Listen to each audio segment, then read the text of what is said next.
And betting on China has been a recent trend in the sharing economy business. Last December, the ride-sharing app Uber partnered up with Chinese internet giant Baidu and recently announced it would devote more than $1 billion to its expansion in China this year. And many Chinese commuters have grown accustomed to those cheap riding-hailing services. Local versions of Uber have drummed up business by offering customers coupons.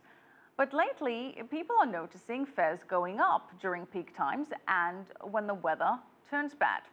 Mi Jiayi explains. Zhang Yan is a regular user of chauffeur services in Shanghai. She needs them every day because she works long hours and doesn't have a car. But around 2 weeks ago, she began noticing that most of the apps providing chauffeur services had started charging more during peak hours and in bad weather.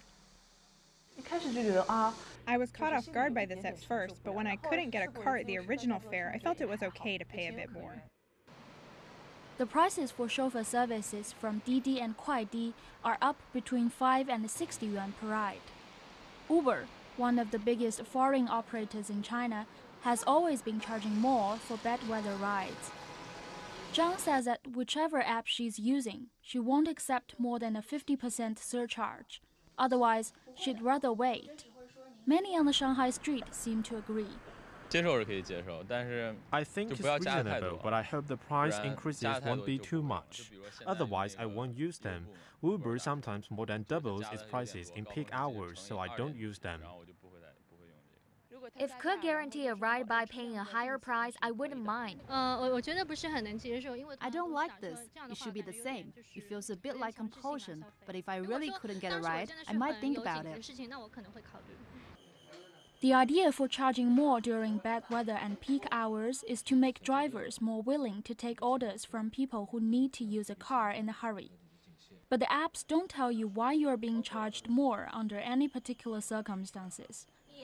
The pricing policies of 3 well-known apps, Didi, Kuaidi, and Uber, all have their own internal calculations for this. But none of them explains how the algorithms work. Despite that, however, Didi's spokesperson says in an email that the new method is working out well for everyone. While the chauffeur service is very popular, there have been no shortage of reports about police arresting unlicensed chauffeurs providing such services.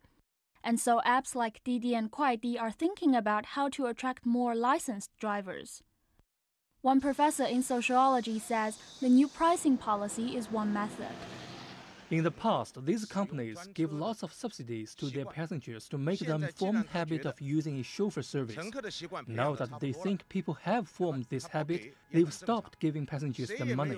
It's natural. No one expected these subsidies to continue forever. Now they are giving more money to the drivers to encourage them to continue the business. Didi confirms in their email that in the future, they will be giving more subsidies to the drivers instead of to the passengers.